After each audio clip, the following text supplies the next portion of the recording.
Hi, I'm Jami. And I'm Hugo.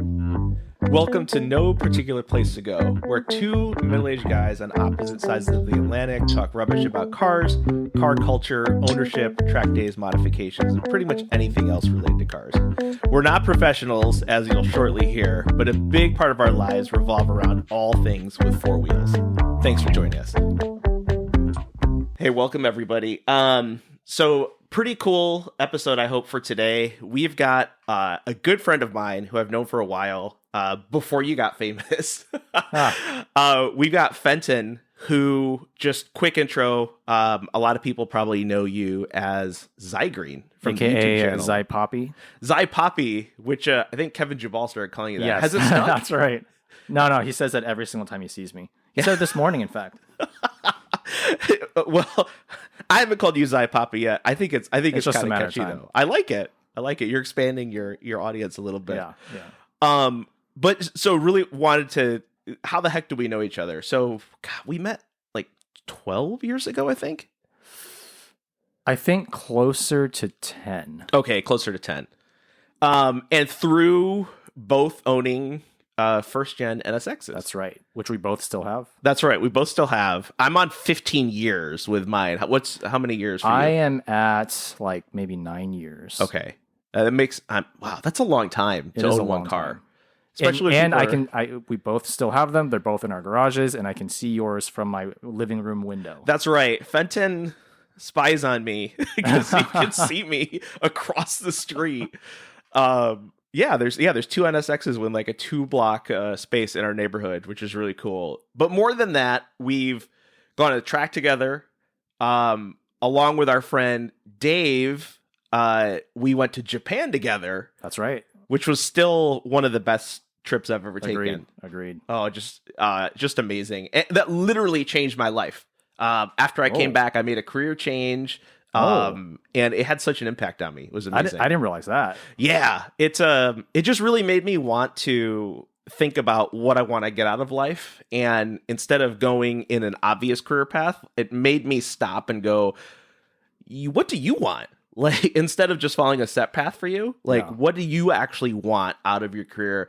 And not generally speaking, but like really specifically, like on the day-to-day, what do you want to spend time doing? And that's when you started your OnlyFans. Yes. That's when I got sued for intentional infliction of emotional distress from my customers. Yeah. Nobody's watching that, man.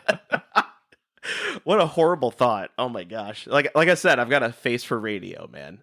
Not for TV. So yeah, I knew you. I'm pretty sure. I'm almost positive you had not started Zygrene when we first met. I think I had a YouTube channel, but it was mostly for consumption. I think in summer 2015, I think we probably had not even met yet, but that's technically when I started filming videos, but it was like maybe one a month just for fun. I wasn't even monetized at that time. Okay.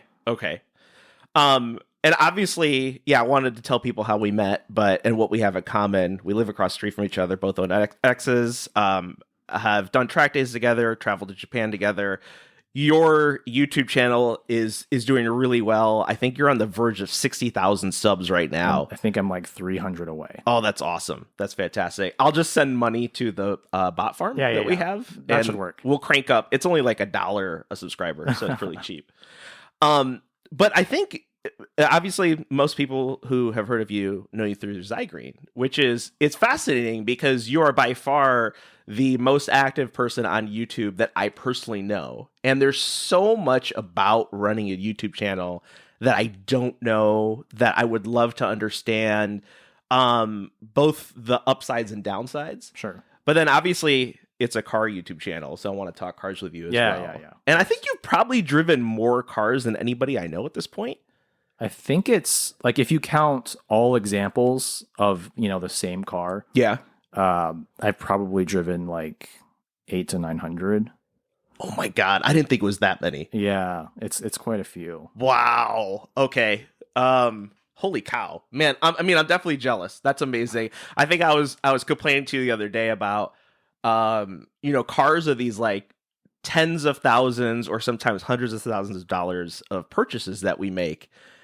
And in some cases, you don't get to test drive, which is Yeah. crazy to me. And I always feel weird about going to dealership and going, I'm interested in the car. If I find it really, really compelling, I may buy. But it's this kind of like fake game you have to play with a salesperson because from their perspective, they're like, hey, I want to sell this car without you even setting foot in it. Yeah. But that's not the way to buy something that costs you that much. That's crazy. It's pretty backwards. Yeah. I'm not going to buy, not that I have a $5,000 shirt, but if I was going to buy one, I want to try it on first. I would think I'd want to try it on. Yeah. But in this case, they're like, oh yeah, this Audi's 72 grand. You want to drive it? Why? Yeah. It's like, well, because it's costing me a grip. Are you crazy? Right. And that's why, like, I started my YouTube channel because I realized I loved consuming car content, especially, performance or enthusiast driving focused car content. Yeah. Because it kind of put me in the driver's seat without actually being in the driver's seat. Okay. And the channels that I watched, a lot of the British channels back then, they're just so eloquent. And I felt like I could really kind of at least get 50% of the experience just through watching and listening. Yeah. I laugh because that's been my experience too. Like I think in our group of friends, I always jokingly refer to Evo as the Bible. But one of the things about that magazine is they'll have a feature. Maybe they can review the same car that Car and Driver reviews, for example. Right. And Car and Driver will be like 2 pages. I don't know, new GT3 RS. It's really cool. It's amazing. Blah, blah, blah. A lot of specs, a lot of numbers. Yeah. Like, kind of like bench racing, magazine racing. Yeah. Oh, I know the 0-60. You open Evo, they have that stuff, but it'll be 8 to 12 pages. Yeah. About how that car makes you feel, and like very minute detail about the grip levels, the steering feedback, what it feels like to brake in that car. You feel like you're there. Yeah. Just through reading, I agree with you. And just through reading some of those articles, I'm just like, either this journalist is 10 times the driver of a lot of the journalists here in the US, or he's really good at pretending that he is. Yeah. That's a really good point. Is like, well, I don't really know, but I do think you have to look at someone who's been doing that for, I don't know, 10, 15, 20 years. You're like, there's some truth behind it. It can't be all BS. Yeah. I mean, I could be wrong, but I don't think so. At one point I worked for a company that had within the same corporate entity a couple car magazines. They had Automobile and Road and Track. Oh. My gosh, it's ways back, but within the same entity. And I remember talking to someone who was like a director of product. And a lot of the people, not everybody, but a lot of the people who worked there were car guys. It was focused on car advertising. And I remember we were talking about, where do you want Automobile magazine to go? Where do you want Road and Track to go? And my first answer, like he asked me, he's like, hey, I understand you're really into cars. Like, what do you think? And I said, man, I love Evo. And he said, I also love Evo. Why do you love Evo? And I said, man, the photography, the writing, I think like the ad to content ratio was a lot better. You flip through like a Motor Trend and it's, I don't know, 40%. I haven't flipped through a physical US magazine in forever. Me neither. And it's because they don't go into the depth that we like. Yeah. But I said, Evo all day. Like the photography, the depth of reviews, the comparisons, long-term, etc.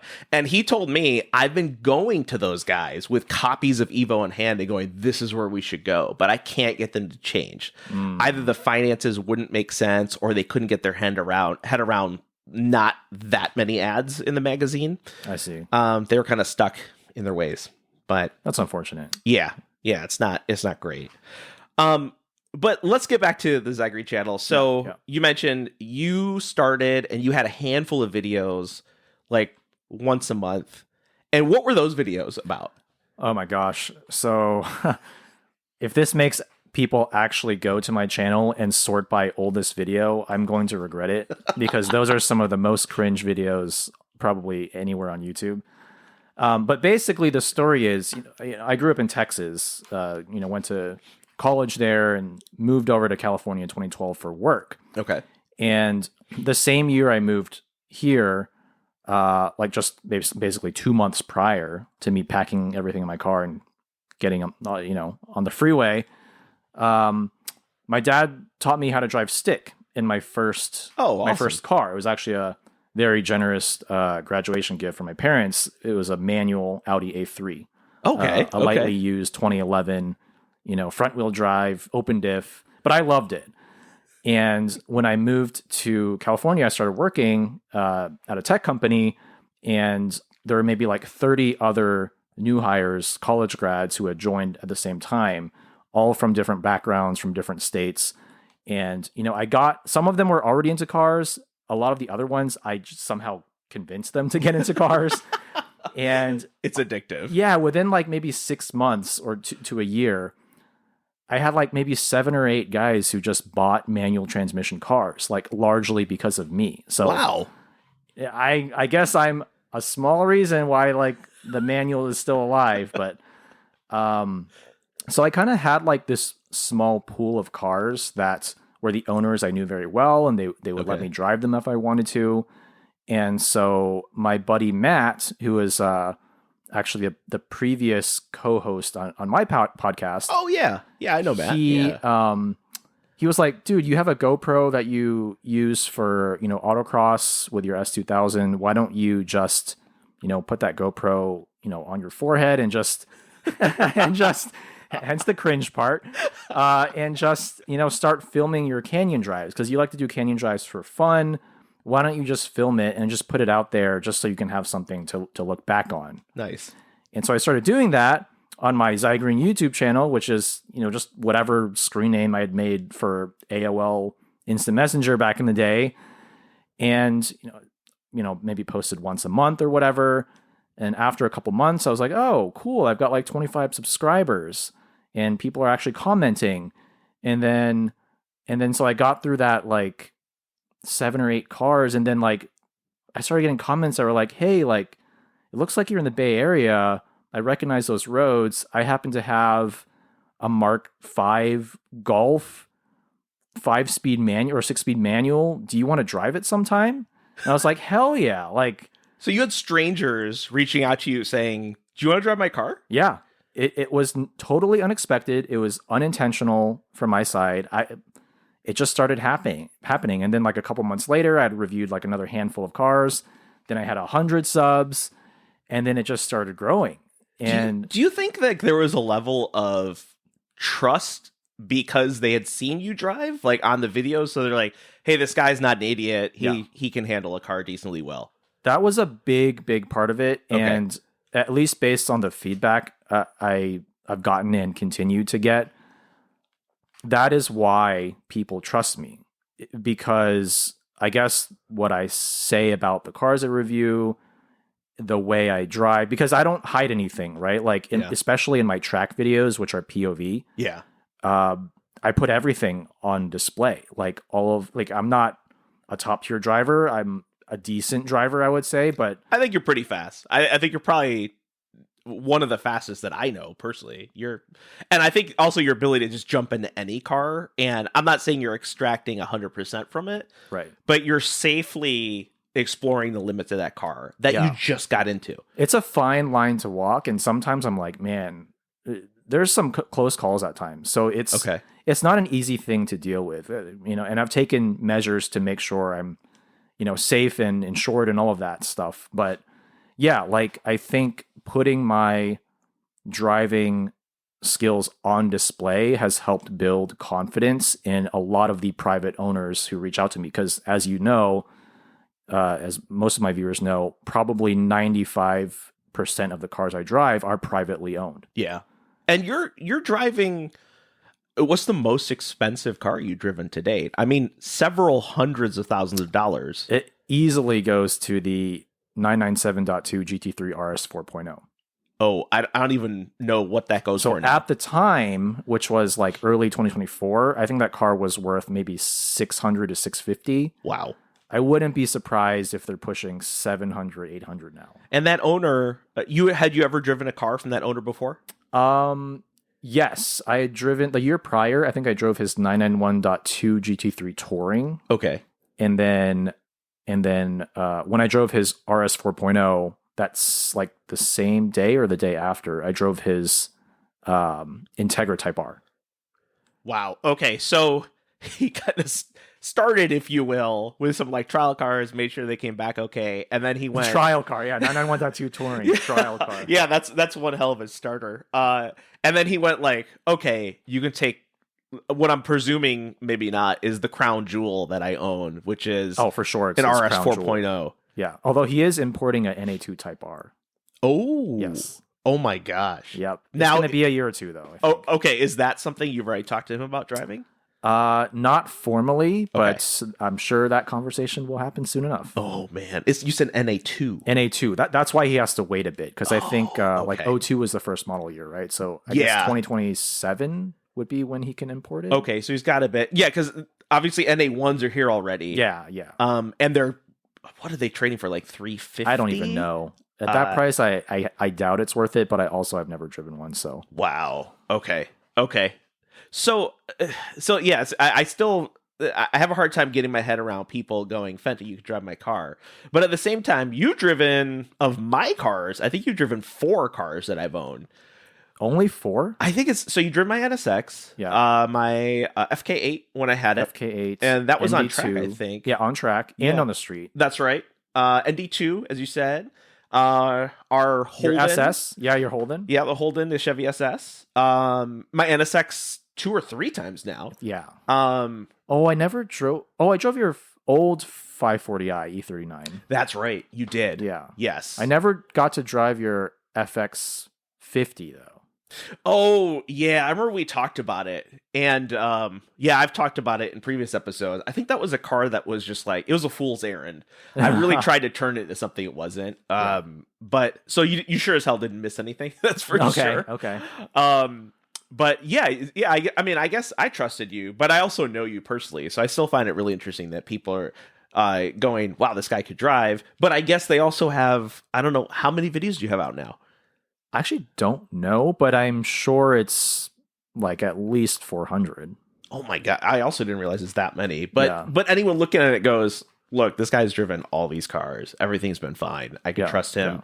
Yeah. And he's driving $650,000 or $700,000 cars. I mean, I was nervous driving that car. Not like it's just a whatever thing. Like I still do get quite anxious when I'm driving something that expensive.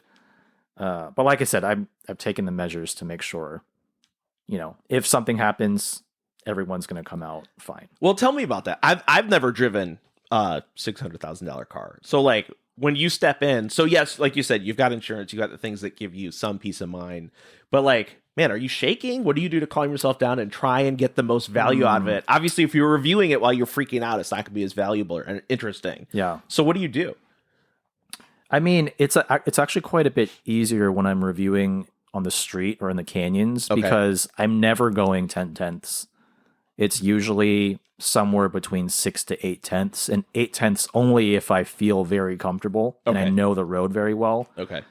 So really at that point, it's just making sure I don't hit anything like on the road, because there's no chance I'm even going off the road because I'm not pushing it to the point where I'm losing traction more than like for a split second. So you're looking for like roadkill, rocks, things like that. You obviously don't want to damage someone's car. Right. And what about your own car? Like you're on the street and there's a lot of people filming themselves doing really dumb stuff on YouTube all the time. So much of that. But even if you're in your own car, you're not going 10/10ths down the street, right? No.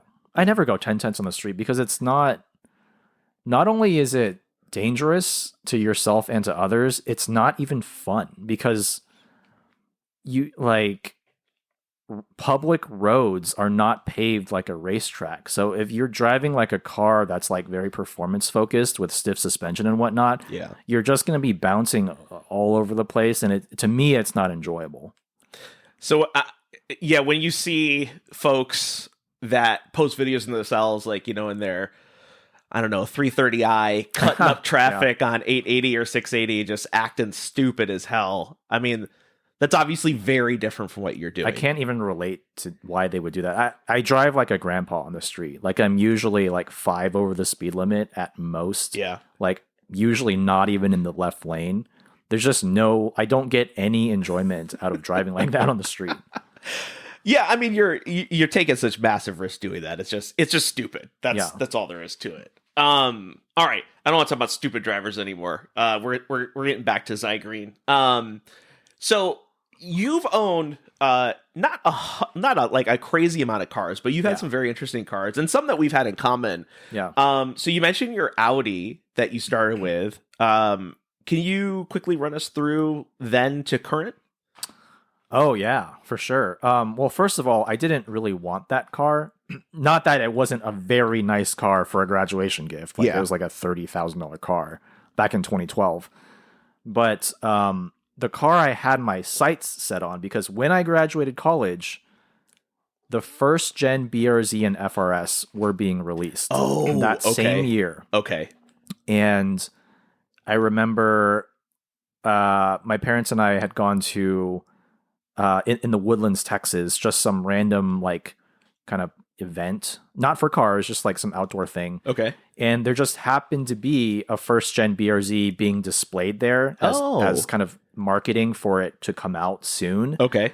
And I was so stoked. I got to sit in it. I got to just, see it up close for the first time. And I was like, I want this car so bad. My parents were like, and granted, but at that point, I had already put a deposit down on a first gen BRZ. It was a premium, so base model. Really? In white. Okay.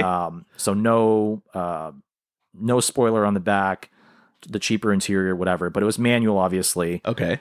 And when my parents saw the car in person, we immediately went back to the dealership and took the deposit back. Oh no! What happened? Was it just too? My sporty? parents were like, "It's too small. It's too flashy. You're gonna get killed. There's no space in it when you move to California. Like, you're not gonna be able to do anything." And I was so bummed. And my dad was like, "It's fine. We'll make this right." And he, credit to him, he looked all over the internet, and we found like this manual, super low mileage, 9,000 mile A3, and it had like the what was it called? It was like the sport package, but like with the black trim on the outside and like the Alcantara seat. So it was like one step above just a normal sport. And I was like, man, this car looks really good. I really liked hot hatches. And so I was still happy with that car, but oh my God, it was such a nightmare to own. So it was, hey, I've heard from a lot of people, Audis and reliability, those don't go together. I mean, it was basically just a reskin Mark 6 GTI with an open diff. Okay. Right? But that engine, thankfully, when I bought the car, it had an extended Audi warranty. Throughout the time I owned it. If it did not have that, I would have been several $1,000s in the hole. Oh man. I remember, so I got it up to 25,000 miles before I tried to sell it. Posted it on Craigslist, and this one couple came to see it, and we were test driving it. I was sitting in the back seat. And on 280 North, we had just gotten on the freeway because I lived in downtown San Jose at the time. All of a sudden, the engine shut off. Oh my God. On the freeway. Mid test drive. And thankfully we were close enough to an exit to where he was able to coast it to a stop. Man. And then I had to call my roommate, get a tow truck. It was this whole thing. And I was like, oh, well, clearly you guys are not going to buy the car, so feel free to just dip, But that had never happened to me before. But I did have other instances where the engine I forget what happened. It was like misfiring or something. So I took it to the dealership, and every time they were like, we'll clean the intake, and they just said it was fine, but it was never quite fine. So eventually I was like, I just got to sell this thing. So, did you like take a bath on it? Did you lose a ton of money on it, or fire sale, or? I mean, so we got it for like, I think 32. Okay. I forget if that was before or after tax. I think it might have been after tax 32. And then I sold it for like maybe 23, 24 at most. And I had the car for like, maybe a year and a half. Oh, okay. Yeah, that's substantial. Yeah. That's percentage wise, it was substantial. Yeah. That's well, I've had at least one of those, so I can relate. All right, so you got rid of the Audi, then what was next?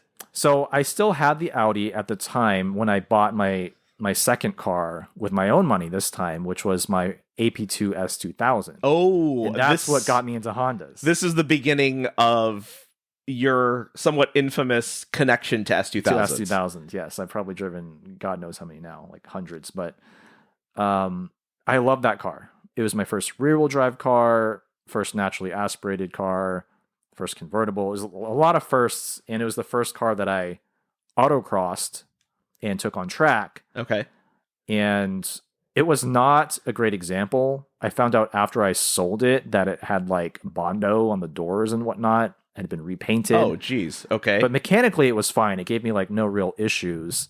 And I was just enamored with that car because it had so much feedback. It was analog. It sounded great. Yeah. I threw on a Canon intake and like a NVIDIA Q300 dual exhaust. It was loud as hell.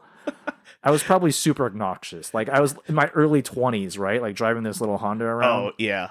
Wait, and was this the first car that you ever modified? I put a stage 1 tune on the A3, Okay. and I threw some sticky tires on the front. Only on the front. Just on the front. Yeah. Nice. On a budget, man. You got to work with what you got. Yeah, I was making no money back then. But yeah, the S2000 was what really got me into driving dynamics, whereas the A3 was just like, I was like going out in the middle of the night doing 0 to 60 pulls in the middle of nowhere. Like I did not care about handling at that time. Okay. But the S2000 really got me into the world of like the finer details and nuances, like steering feel, suspension, and all, oversteer, understeer. Nice. And yeah, I mean, I can go on and on about like the rest of my car history, but I think just to sum things up, Honda had always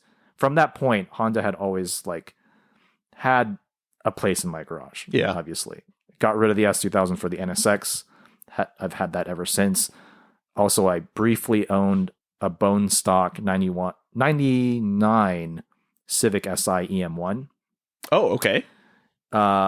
Didn't love that car because it was just kind of rough around the edges. If I put some money into it and some work into it, it could have been fun. Yeah. And I think to this day, that's one of the cars I regret selling just because I didn't fully experience it. But yeah, I've had like 3 S2000s. Wow. And then obviously now I have the Integra Type S. Yeah. And actually, I only have 2 Acuras in my garage now. So go figure. And then we had the E39 chassis in common. God. So it's funny you say that. So you had, if I remember, it was a 6-speed. 6-speed 540i. Yeah.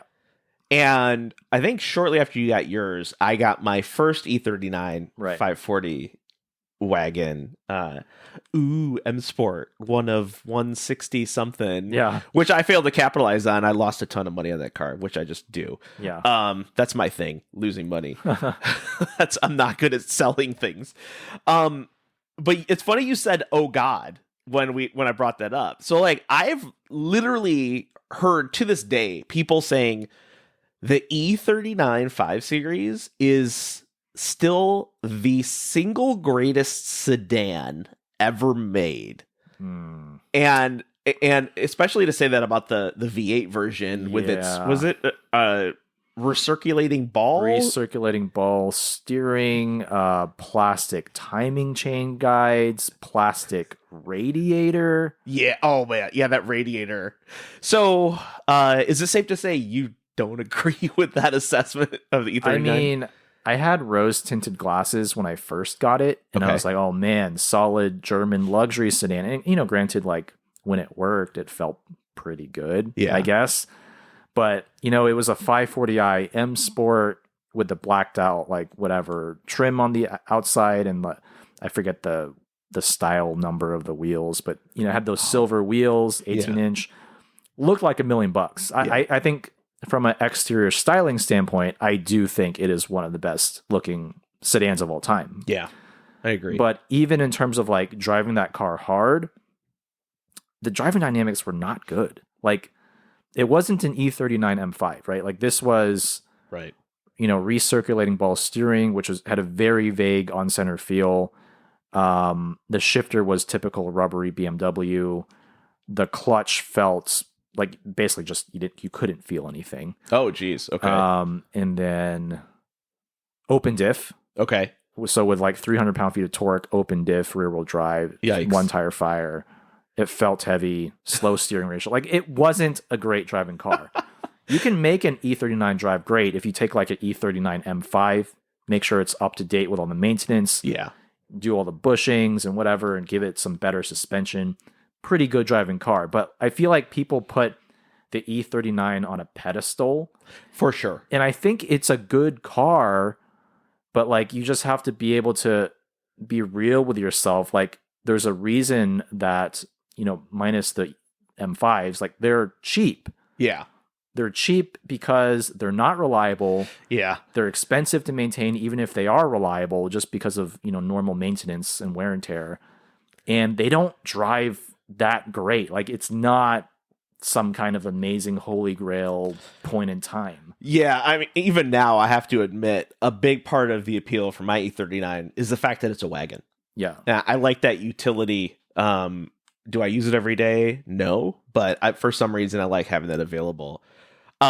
You mentioned pedestals. So, like, of the hundreds of cars you've driven, which one most failed to live up to its reputation? Oh, wow. I gotta think about that. Take your time. We'll do some, like, Jeopardy music in the background. So, meaning, like, I had really high expectations going in, but then it just totally... Either you had high expectations or the car community in general holds that car in really high regard. And then when you drove it, it just wasn't all that. Off the top of my head, I actually can't think of any that, really? In Okay. general, cars that the general car enthusiast world puts on a pedestal, so to speak. Yeah. Most of the time, they're at least like 80% that good when I finally get behind the wheel. Okay, that's good to know. Although, okay, one car comes to mind, and here we go. Something came in. And you know what? I am not going to say this even remotely definitively because I've only driven one example. Okay. And only for 30 minutes, right? And out of those 30 minutes, only 15 minutes were hard driving. And I've been getting so many comments lately. Please find another example to review because your first review, it seemed like maybe you just didn't spend enough time with it. Okay. And I want to see, like, a lot of people want to see what I really think about this car. Okay. Now I'm dying to know what it is. The Cadillac CT4V Blackwing. Oh. This is the turbo V6. Yeah. With a manual. Okay. A lot of people say that is like probably the best sports sedan right now, unless you go CT5V Blackwing, but then you're dealing with a lot more weight and whatever. Right? Yeah. Okay. So you'd mentioned, I can't remember if it's on mic or off mic, but you had mentioned you listened to Carmudgeon. Yeah. So did you see where Jason Camisa was gushing about both that and the ATS-V? Was this on a recent episode? Because I haven't listened to the most recent. You know what? I can't remember.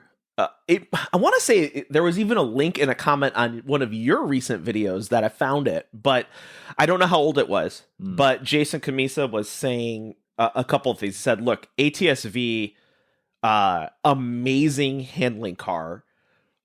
Only downsides to it were the twin turbo V6 in it, not that fantastic. And then the Q infotainment was garbage. And then he said something very similar about the CT4 Blackwing, that it is fantastic. It is hands down the best handling sedan available today. He said the low point of the car was the engine, but that doesn't mean it's a bad engine. It means everything else is that good. The low point of the 5V Blackwing is the engine? Oh, the 4V. Oh, got it. Yeah. Yeah, so I have driven an ATS-V. Okay. By the way. I remember that. Yeah, I compared it against an F82 M4, I think, but this was a long time ago. Okay. I wasn't as nuanced of a, I guess, car reviewer or a driver back then. Okay. But I remember thinking, like, this is a good car. Like, it has, like, there's no real weaknesses, like, objectively speaking. It has decent steering, Okay. good suspension, good brakes. But nothing wowed me about it. Okay. And I kind of had the same feeling like several years later when I jumped into a CT4V Blackwing. Again, good suspension, good brakes, good steering. Like everything was pretty good. Yeah. But the engine is really a letdown. Okay. Maybe that's one of the main reasons why I don't have super fond like memories of it. It's just it's a very characterless engine. In general, V6s tend to have less character, but like cars like the older Alphas and the NSX, of course, can prove that a V6 can be exciting. But generally speaking, if you have a turbo V6, like I've yet to drive one that has been like really exciting. It's just, you know, compared to a B58 BMW or, you know, something like a C63 with a V8, like that engine is an order of magnitude less special, even if it makes the same power. It's like not even in the same ballpark. Right. And for a sports sedan, like a big part of it to me is the engine. Because that's kind of the appeal. It's like you have something that can be undercover. It's practical. It's comfortable. It's luxurious. But then you put your, you know, you drop it down a couple gears. You put your foot down. It's like, holy shit. Yeah. This is crazy, right? It sounds so good. It's so fast. It handles so well. You can do big skids in it. And you probably can do all those things in the CT4V Blackwing, but the engine sound is such, like, I put a lot of emphasis on engine sound and throttle response. Okay. And it just wasn't really there for me. Also, just being like physically sitting in the car, I didn't feel like it was a special interior. Okay. Not to say I love BMW M3 interiors, but being in the BMW, I just felt more at home. Visually, it was more appealing. Yeah. I've never been a fan of Cadillac interiors. I drove I think it was a 2014 CTS-V wagon, and I had the same thoughts. Like ergonomically, it doesn't feel right. I'm too upright. Yeah. The pedals feel too low. I couldn't get the seat low enough. The interior just felt kind of plasticky. Yeah, I had one, and right. I couldn't really fall in love with it. I had it at the same time as our Chevy SS, and I thought hands down the Chevy SS was a better car. Even though the CTS-V had like 100 plus more horsepower, it didn't handle very well. Oh god, it's so heavy. It's a car that on paper is heavy, but then you drive it and it feels even heavier. Yes. Yeah. And the mag ride, it was 2-stage mag ride, and you could barely tell the difference between the two settings. Yeah. And neither one of them were great around corners. The Chevy would just absolutely destroy it when it got into the twisties. But it had a ton of power, and it was unique because it was a wagon. It had that LSA motor, which was fantastic. So it had some stuff going for it. I actually literally was looking at prices last night, and they just continue to go up and up. Endless car shopping. But they continue to be super popular. They just keep going.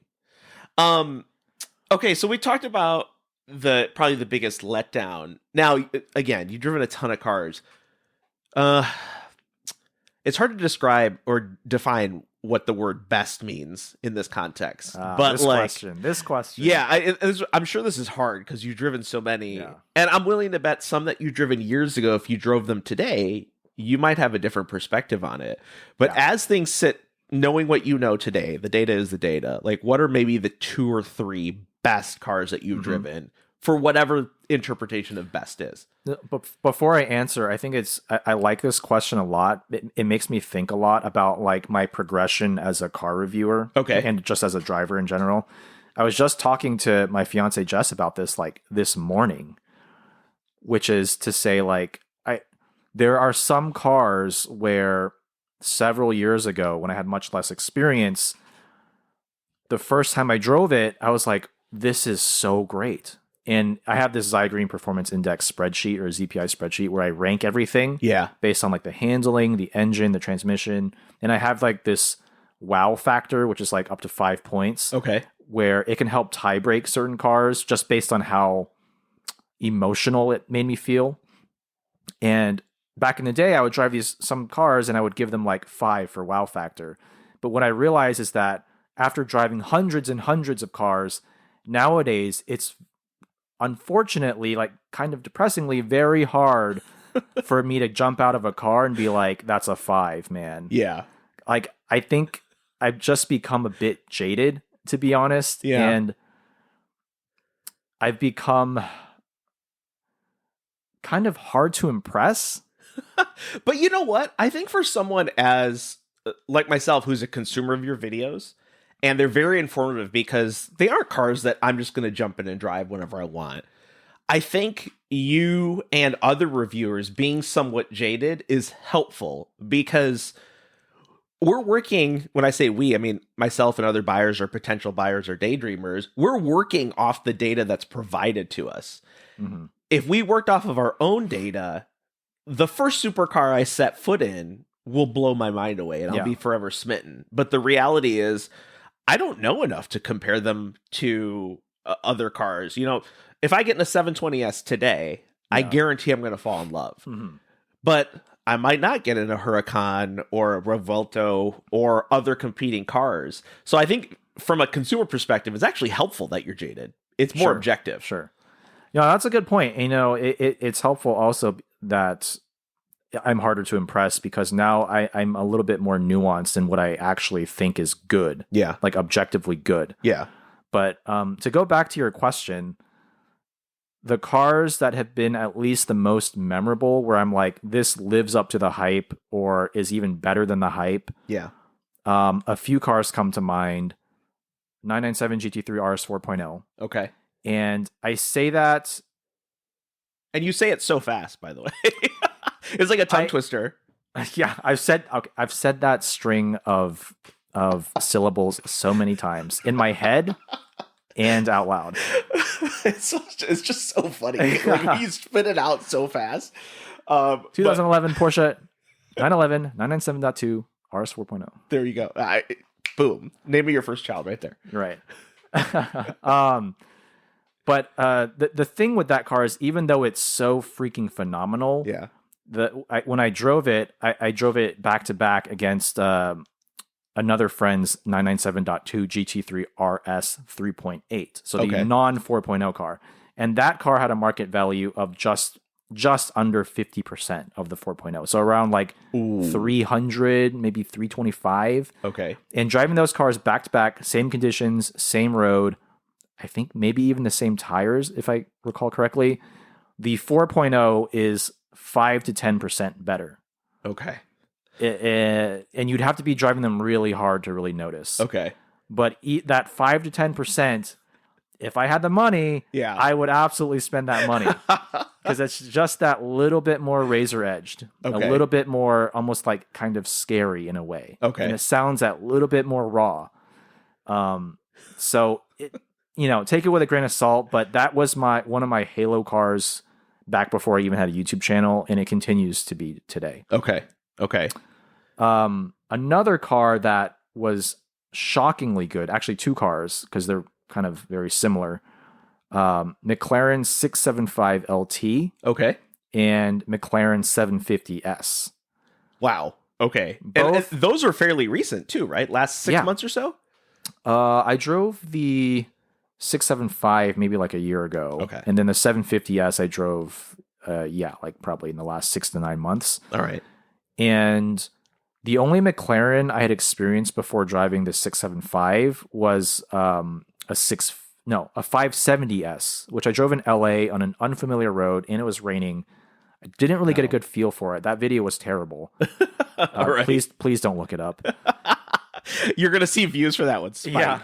That's assuming anyone's listening to us. So, I'm going to blast this on my socials. Oh, perfect. All right. There we go. But yeah, the 675 blew my mind. And I drove that car also on a fairly unfamiliar road. Okay. But even, driving it at, maybe 6/7 everything about that car was just like, you take a modern supercar level of performance, but then you throw all this kind of analog field on top of it. So you get the benefits of like twin turbo V8, 675 PS or whatever it is. And then you have a carbon tub, right? So it's super rigid, it's super light. Yeah. And then you add in old school hydraulic steering, which I think to this day, out of all of the cars I've driven, I think that and the 750S have the best steering I've ever experienced. Wow. Okay. And it's not to go into a rabbit hole with this, but it's not because it has the most feedback. Okay. Most feedback would probably be something along the lines of a Lotus Elise or Exige, right? But, and this is how my buddy Kevin Jabal explains it, which I think perfectly explains it. It's the signal to noise ratio that the McLaren gets right. Because in the Elise and Exige, you get a shit ton of feedback. You drive over a tiny pebble and you will feel it in your hand. Yeah. But when you feel it, can you actually do something different with your inputs that allows you to react to the road surface or conditions in a way that is meaningful or useful? Okay. No. So a lot of it's just noise. Okay. But in the McLaren, it filters all of that little crap out, and all you get is the stuff that actually gives you the confidence to push the car harder. Wow.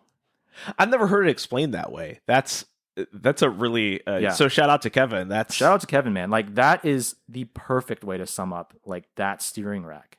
That's great. It's when I get in my NSX, which I don't drive nearly as often as I should, but I do feel like I get a lot of noise. I can feel everything. If someone dropped a plastic straw on the ground, I drove over it, I could feel it. And I think, to your point, like that's not really helpful. Like, what's helpful is feeling things load up. Right. And obviously, I'm assuming Exige is way further down that continuum. It's another level above even the NSX in terms of feedback. But the thing is, like, this is my perspective, and I guess Kevin's perspective too. Some people like feeling those little nuances, the little pebbles and whatever, even when they're driving at 3/10. And to them, that is part of driving enjoyment, and more power to them. For me, it's like I don't necessarily need or want to feel that. I get more enjoyment of just feeling what I want to feel when I'm pushing a car close to the limit. Yeah. So that I can feel really confident at really just driving the crap out of the car. I could definitely understand that. I think I'm personally more where you are. I'm a bit more paranoid when I get that much noise. And maybe it's just a history of having cars that have like worn out suspension parts, but I feel something. I'm in my back of my mind. I'm constantly going, oh crap, do I have a worn ball joint? Is that bushing bad? So it's like, I don't necessarily need all that noise. That is what I experience when I drive the NSX. It's like, and it's a car you kind of constantly worry about, unfortunately. So, that's interesting. So just to recap, so we've got, let me see if I can say it, 997.1. I already screwed up. 997.2 GT3 RS 4.0. That's right. Bam. And then very closely was the 3.8. Very close. And then you've got the two McLarens. So obviously, up to this point, I'm naming cars that are just ridiculously expensive. Yeah. And unobtainable for most people. Let me bring it down to like ground level. Yeah. And mention some cars that I actually think are in many ways just as enjoyable to drive as those, but also much more accessible. Okay. That's my budget right there. And this will come as no freaking surprise to anyone. A properly modified AP2 Honda S2000. And there it is. We're going to stop right now because that's what we all knew was coming at some point. Yep. The S2000 out of Fenton's mouth. We knew it was coming. It's just such a damn good car. It's rough around the edges. The chassis rigidity is not that high. They talk about the X-Bone chassis or whatever. That's like 1990s technology, man. You drive that car now and it feels like a wet noodle over the right or wrong road, I guess. Yeah. But you put the right mods on it for the track, and there's a pretty standard formula now because people have been doing this for 25 plus years. Like JRZ suspension, the two-way pros with remote canisters, OS Geekin 1.5-way LSD, Stop Tech or AP Racing brakes, spoon rigid collars, spherical bushings, a hard top. You strip out the rear interior. You put in a roll cage to add to the rigidity and obviously the safety. A front splitter, a Voltex rear wing, a few more things like bolt-ons, tune. You get it up to maybe 230 wheel horsepower. Get it down to like 2,700 pounds. There you go. Some 17 by 10 inch Volk wheels with some 255 200 treadwear tires. you're freaking golden, man. That you cannot go wrong. Like, it is such a great car. It's raw, it's visceral. It's not super hard to drive at the limit. I think a lot of mid-engine cars are a lot more hard, at least for my driving style. Yeah. But it's just challenging enough to where it'll make you a faster driver the more you drive it. So two things come to mind. One is, so our mutual friend Tony, Famous Garage, shout out Tony. He's let me drive two of his, and I could not believe how comfortable I was within like a lap. Yeah. He let me drive it out of all places, Sonoma, Ooh, risky track. Never been there without seeing at least one car totaled. Yeah. Never, ever. Every single time a car gets totaled. He let me drive his first one there. Within 2 laps, kicking the back end sideways, and it was totally catchable. I'd never driven the car before. Yeah. And I'm not the caliber of driver that you or Tony are at. He also let me drive it at Thunderhill East. And same thing, just so comfortable. And it has a bit of a reputation of like catching you out and kind of biting you. Yeah. But I was super comfortable. Obviously, setup is important, but that car is just fantastic. There's a reason it has such a strong reputation. It's totally earned it. The other thing that comes to mind is the formula you just described, like all the pieces. Like, I feel like that's the formula right there for like anytime you're building a track car. You almost described, except for like hardtop and certain things, like my NSX build almost to a T. Yeah, it's very similar. Yeah, and even my ND2, like very similar. And I think that's kind of like, hey, if you're going to go on track and you're getting serious, like this is where to invest the money to take it. Exactly. All right. So some YouTube specific stuff. All right. So want to hear like, what is it like running a YouTube channel, whether automotive or not? What do you wish people, whether wannabe YouTubers or aspiring YouTubers or your audience, what do you wish people knew about actually running the YouTube channel? Like, what do people not know that you wish you could say? Well, I guess you're going to right now. You're about to tell them. Like, what do you want to tell people? Like, this is what you have no idea is involved. I mean, where do I even start? Like, there's a lot of nuance to it. And I guess it really depends on, like most things in life, what you're trying to get out of it.